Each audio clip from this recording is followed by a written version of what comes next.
नमस्ते दोस्तों, मैं एस्ट्रो ज्योति। आज की बात में आप सबका स्वागत करती हूँ। आइए आज की बात कर लेते हैं। आज बड़ा ही शुभ दिन है। आज मंगलवार का दिन है। मंगलवार में हनुमान जी की पूजा आराधना करते हैं, हनुमान चालीसा पढ़ते हैं। 7 बार हनुमान चालीसा पढ़ा जाता है और जो भी उपाय हैं वो आपको 43 डेज लगातार करने से आपको फल मिलता है। अगर 43 डेज नहीं करते हैं तो वो फलित नहीं होता है। तो आज के दिन आप हनुमान मंदिर जाइए, हनुमान को चोला चढ़ाएं, सिंदूर चढ़ाएं, चमेली का तेल जलाएं उनके आगे और वहाँ पे मंत्र चांट करें, ओम हन हनुमते नमः। ऐसा करके आपकी सारी मनोकामना पूर्ण होगी। और दाएं पैर से, हनुमान जी के दाएं पैर से सिंदूर लेकर मस्तक पर लगाएंगे तो आपके जो स्वास्थ्य है वो भी ठीक रहेगा। और आज 5 सितंबर है। 5 सितंबर को शिक्षक दिवस के रूप में मनाया जाता है। डॉक्टर सर्वपल्ली राधाकृष्णन का जन्मदिन हम शिक्षक दिवस के रूप में मनाते हैं। तो आइए आज शिक्षक दिवस, शिक्षक जो गुरु होता है उनसे हमें बहुत ज्ञान मिलता है वो। और हमारी माता जो है वो हमारी पहली शिक्षक मानी जाती है। तो आज माता को प्रणाम करें, माता से आशीर्वाद लें। तो शिक्षक दिवस में आज शिक्षक से आशीर्वाद लेना चाहिए कि हर एक टीचर, हम वैसे तो हर एक कुछ ना कुछ सीखते ही हैं। हर दिन किसी न किसी से हमें सीख मिलती ही है। तो उन सब को जिससे आपने कुछ न कुछ सीखा हो उसको उनसे आशीर्वाद लीजिए और उनको भेंट दीजिए, कुछ न कुछ भेंट दीजिए। और इस तरह से आप आज शिक्षक दिवस के रूप में शिक्षक दिवस मनाइए। गुरु से कुछ न कुछ सीखा जाता है, ज्ञान मिलता है। तो गुरु के बारे में मैं आपको बताऊंगी। और आज सर्वसिद्धि योग है, रवि योग है, त्रिपुष्कर योग है। त्रिपुष्कर योग में आप किए गए कामों का 3 गुना फल मिलता है। तो आप बहुमूल्य वस्तुएं खरीदें, आज सोना चांदी खरीद सकते हैं। और एक और खास बात हुई है कि गुरु वक्री हो गए हैं। गुरु वक्री हो गए हैं। गुरु जहाँ बैठता है उस स्थान की हानि करता है। कुंडली में गुरु के होने से संतान, विद्या, घर, सेहत का विचार किया जाता है। इसकी दिशा उत्तर पूर्व है, रंग पीला है और तत्व आकाश तत्व है। ये पूर्व भाद्रपद, पुनर्वसु और विशाखा नक्षत्र के स्वामी हैं। और गुरु कल शाम 7:40 पर गुरु मेष राशि में वक्री हो चुके हैं।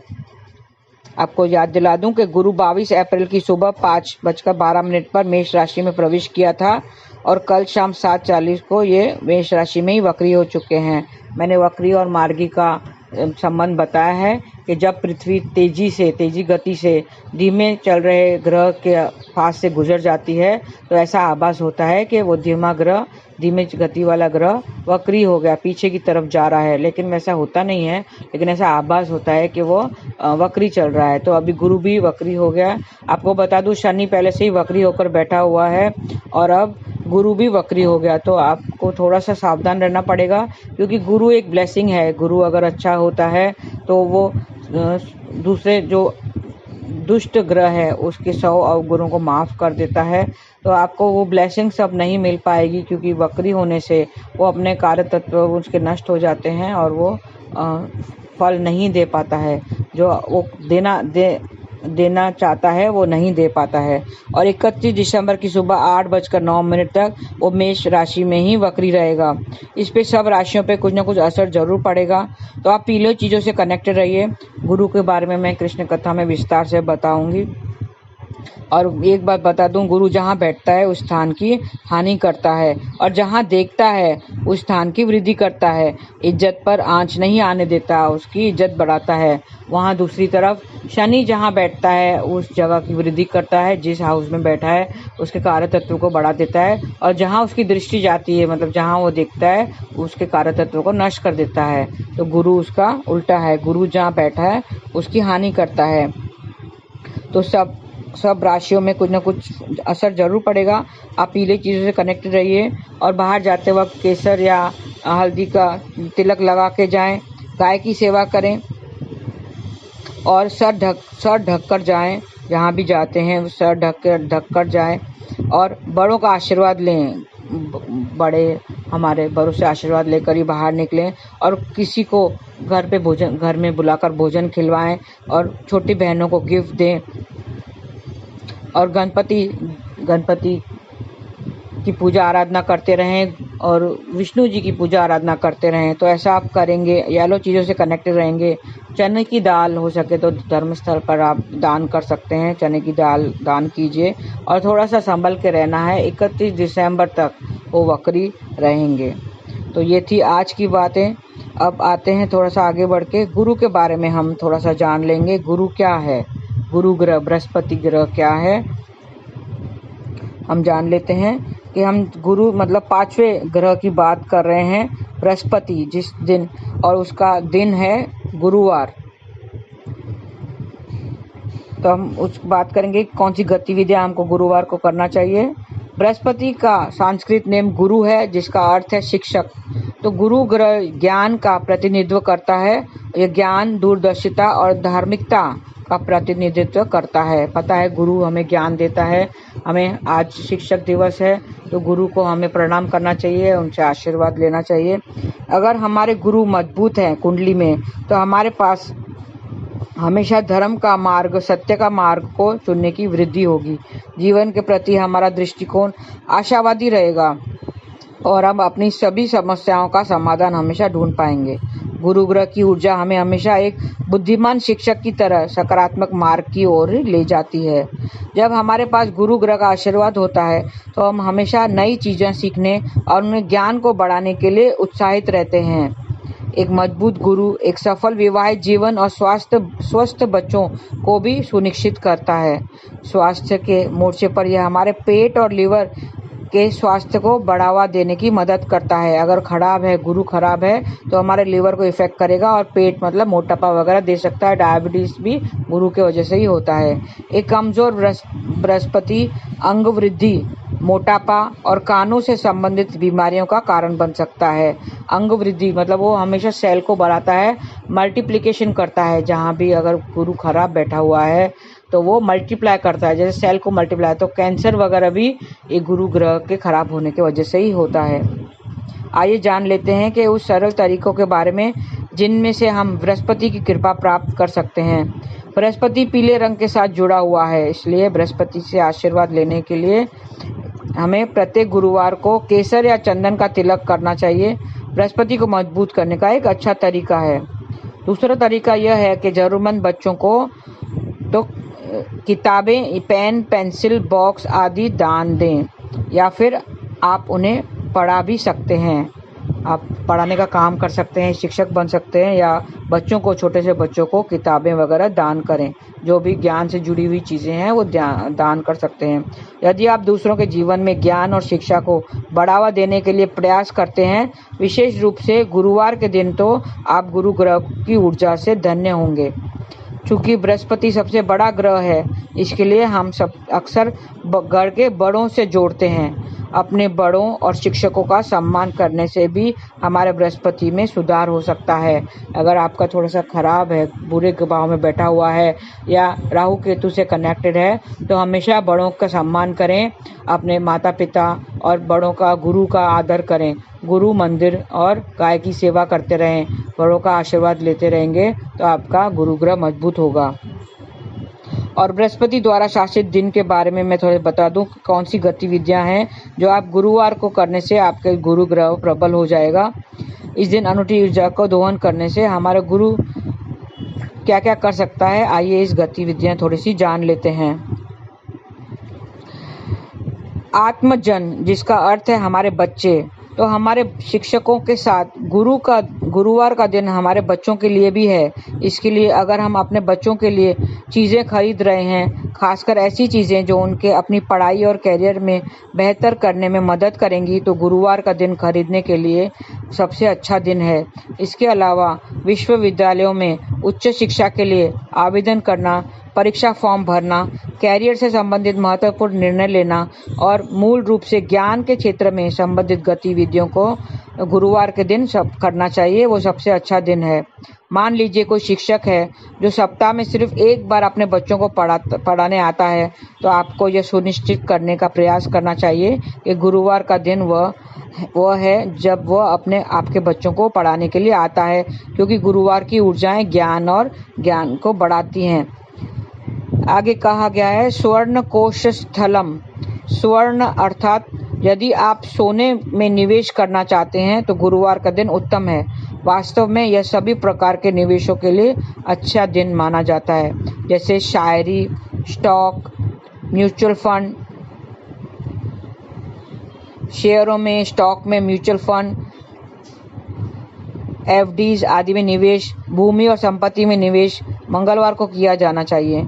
लेकिन अन्य सभी प्रकार के निवेश अधिक होने की संभावना है गुरुवार को शुरू होने पर फलदायी देता है। कहा जाता है कि गुरुवार की ऊर्जा ऐसी होती है जो वित्तीय नियोजन के लिए सबसे उपयुक्त होती है। इसके लिए यदि आप अपने वित्तीय योजना बनाने में मदद के लिए किसी से परामर्श कर रहे हैं, या आप अपनी कंपनी की वित्तीय स्थिति के बारे में चर्चा करने के लिए एक बैठक कर रहे हैं, या आपके वित्त से संबंधित कोई महत्वपूर्ण निर्णय ले रहे हैं, तो गुरुवार का दिन सबसे उपयुक्त दिन है।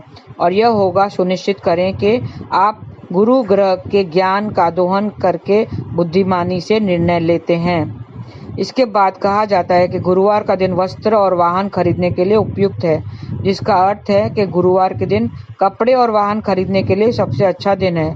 इसके लिए यदि आप 4 पहिए या 2 पहिए वाला वाहन खरीदने की योजना बना रहे हैं, तो आप यह सुनिश्चित करें कि डिलीवरी का दिन गुरुवार है, या जिस दिन आप अपने वाहन के लिए डाउन पेमेंट कर रहे हैं वो भी गुरुवार है।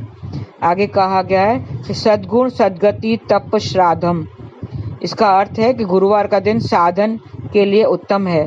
बृहस्पति हमेशा ज्ञान, आध्यात्मिकता और सत्व गुण से जुड़ा है, तो गुरुवार का दिन आध्यात्मिक गतिविधियों को करने के लिए सबसे अच्छा दिन है, जो हमारे जीवन में सद्गुण को बढ़ाता है और हमारी आत्मा शक्ति और अंतर्ज्ञान को मजबूत करता है। गुरुवार के दिन काम करने से हमारी ज्ञान में वृद्धि होती है। आगे कहा गया है सचिवम, जिसका अर्थ है यदि आप सचिव या सहायक या लिपिक स्तर पर किसी ऐसे व्यक्ति को नियुक्त करना चाहते हैं जो आपके काम में आपकी मदद कर सके, तो इस तरह के नियुक्ति के लिए गुरुवार का दिन सबसे अच्छा है। जैसे कि कैसे उच्चतम प्रबंधकीय स्तर पर किसी को नियुक्त करने के लिए रविवार सबसे उपयुक्त दिन था, इसी तरह गुरुवार का दिन निचले प्रबंधकीय स्तर पर किसी को नियुक्त करने के लिए सबसे उपयुक्त दिन है। तो वे गुरुवार की ऊर्जाओं के साथ रेखांकित गतिविधियां थी। अब मैं ये ध्यान दें कि ये गुरुवार को ये गतिविधियां करें तो आपका जो गुरु ग्रह है वो मजबूत हो जाएगा, और गुरु से ज़्यादा आप जाप कर सकते हैं। और गुरु का जाप है ओम ग्राम ग्रीम ग्रौम सह बृहस्पते नमः। ऐसा आप जाप करना चाहिए, तो आपका जो गुरुवार है वो दिन शुभ जाएगा। तो आज मैंने गुरु की बातें की कि गुरु और उसके गुरुवार की गतिविधियों के बारे में बात किया है। तो आप भी अपना ज्ञान बढ़ाइए, और आज शिक्षक दिवस है, उसमें आप गुरु का आशीर्वाद जरूर लेना चाहिए। आप गुरु को प्रणाम करें, पहले तो अपने माता पिता को जिसने आपको जन्म दिया है, और पहले शिक्षक हमारी माता पिता होते हैं। फिर आप जितने भी गुरु हैं उनसे आशीर्वाद लेना चाहिए। अब कृष्ण कथा की बात कर लेते हैं। हमें नाम जाप करके भगवान को अपने पास रखना है। हम सत्संग से जुड़े रहें और कभी छुट्टी ना करें। सत्संग से कभी छुट्टी नहीं करनी चाहिए। सत्संग से हमें छुट्टी नहीं करनी चाहिए, क्योंकि हमारी कब छुट्टी हो जाए ये हमें पता नहीं है, ये भगवान ही जानता है। हमें कुछ पता नहीं है कि कब हमारी छुट्टी होगी। तो नाम जाप से छुट्टी ना करें, भगवान से जुड़े रहें, क्योंकि भगवान अपने भक्त के लिए हर समय मौजूद होता है। भक्त के लिए वो इस धराधर पर आते हैं, और उनकी रक्षा करने के लिए वो अपने सब जो उनके कार्य हैं, भक्तों के कार्य सब कर देते हैं। भक्तों की रक्षा के लिए वो इस भूमि पर आते हैं। जैसे श्री कृष्ण ने पृथ्वी पर आए थे, 7 सितंबर का दिन है जो उसमें प्रकट हुए थे, जो हम जन्माष्टमी के रूप में मनाते हैं। तो हमारी खुशियों भी दूसरों पर निर्भर नहीं होनी चाहिए। हमारी खुशियाँ, हम कहते हैं जैसे पत्नी अपने पति को कहती है कि तुम जब घर पे बैठे रहते हो तो मुझे बहुत खुशी होती है। या कहते हैं तुम जब जल्दी आते हो, घर जल्दी आते हो तो मुझे बहुत खुशी होती है। या कोई मेहमान आता है घर में तो उसको कहते हैं कि आप घर आते हैं तो मुझे बहुत खुशी होती है। तो क्या हमारी खुशी दूसरों पर निर्भर होती है और हम क्या खुद अपने आप खुश नहीं हो सकते हैं? कभी ये कहा जाता है कि भगवान हम सब भजन करते रहेंगे तो मुझे बहुत खुशी होती है। क्या कभी आपने ये कहा है कि भगवान हम जब भजन करते हैं तो हमें बहुत खुशी होती है? ऐसा नहीं कहते हैं ना। क्यों नहीं कहते हैं? ऐसा करना चाहिए। हमारी खुशी हमारे अंदर ही है। हम दूसरों पे डिपेंडेंट क्यों रहे? हमें अपने खुद के अंदर ही हमें खुशी ढूंढना चाहिए। हमारे अंतर खुशी कब मिलेगी? जब हम नाम जाप करते रहेंगे। दूसरों पर अपना निर्भर नहीं होना चाहिए। हमारा सुख दुख दूसरों पर निर्भर रहता है। उसने कुछ ऐसा किया, खराब किया तो हमें दुख होता है, या उसने कुछ अच्छा किया तो हमें खुशी होती है। हम दूसरों के पर निर्भर नहीं रहना चाहिए। भक्त जब भी ईश्वर को बुलाते हैं, ईश्वर दौड़ कर आ जाता है। ईश्वर तो भक्त के लिए ही जेल जैसे कारागार में वो जन्म लेता है। वो देवकी, माता देवकी और वसुदेव के लिए प्रेम देखकर उसने कारागार में रात्रि के समय उसने जन्म लिया था। उनका श्री कृष्ण का जीवन क्या है? श्री कृष्ण का जीवन लीलाओं से भरा हुआ है। आप देखेंगे, यह गाय चढ़ाना हो, माखन चुराना हो, चक्की पीस चलाना हो, गोपियों के लिए चक्की भी पीसे हैं उन्होंने, या मटके फोड़ना हो, मटके उठाना हो, या कंस वध ही क्यों ना हो, सारी रासलीला भी किया है। यह सब किस लिए किया है? ये सब लीलाएं ही तो है। उसका पूरा जीवन लीलाओं से भरा हुआ है। वो जीवन उसका भक्तों की खुशी के लिए है। भक्तों की खुशी के लिए वो इस धराधर पे आए थे। तो क्या हमारा जीवन भी ईश्वर के लिए नहीं होना चाहिए? क्या हम सिर्फ नाम जाप नहीं कर सकते हैं? 10 मिनट थोड़ा सा हम टाइम नहीं निकाल सकते हैं? सिर्फ नाम जाप करके ही वो खुश हो सकता है। वो कहता है कि आप सिर्फ नाम जाप करेंगे तो मुझे खुशी मिलेगी। हम दूसरों पर निर्भर क्यों रहें? तो अपनी खुशी के लिए हमें दूसरों पर निर्भर नहीं रहना है। हमें खुद ही खुश होना है, अपने अंदर की खुशी। आप नाम जाप करके देखिए, हरे कृष्णा कृष्ण कृष्ण हरे हरे, हरे राम राम राम हरे हरे।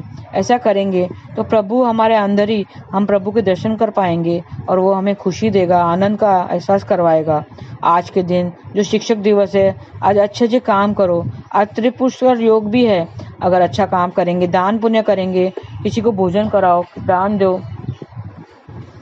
तो उससे आपको 3 गुना फल मिलेगा। त्रिपुष्कर योग में 3 गुना फल मिलता है। सुख दुख तो धूप और छाव है। सुख दुख क्या है? सुख दुख धूप छाव के जैसा है। जैसे मौसम बदलता है वैसे ही सुख दुख भी बदल जाएगा, चले जाएगा। हमें उसकी अपना मन विचलित नहीं करना चाहिए। तो दुख आता है तो हम बहुत विचलित हो जाते हैं, हम परेशान हो जाते हैं और खुद तो दुखी होते हैं, जो पास में साथ वाले लोगों को भी दुखी कर देते हैं। हमें धन की कमी, कभी धन कम मिलता है, कभी ज़्यादा मिलता है। तो हमें सिर्फ क्या धन के लिए जन्म लिया है? क्या सिर्फ धन कमाने के लिए जन्म लिया है? या फिर हमें सिर्फ बच्चे पैदा करने के लिए जन्म लिया है? या फिर सिर्फ खाना खाने के लिए जीते हैं? नहीं, इन सब के लिए नहीं है हमारा जन्म। हमारा जन्म एक खास मकसद के लिए हुआ है।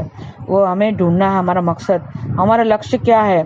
हमारा जन्म अपने कर्मों को भुगतने के लिए हुआ है। आप समझ लेना कि हमारा जन्म पिछले जो भी कर्म हमने बुरे कर्म किए हैं उसको भुगतने के लिए ही हुआ है, ताकि हम सब कुछ भोग कर यहीं पर ही हमें भोगना है। पापों का नाश करना है, सब हमें ख़त्म करना है यहीं पर ही। डेबिट क्रेडिट सब यहीं पर ही हमें करना है, ताकि हम कृष्ण धाम में जा सकें और फिर इस सुख दुख के चक्करों से बच सकें और जन्म मृत्यु के चक्करों से बच सकें। हमें अपने कर्म को भुगतना ही पड़ेगा, चाहे थोड़ी देर हो या ज़्यादा हो, चाहे हम ज़्यादा देर के लिए दुख भोगें या कम।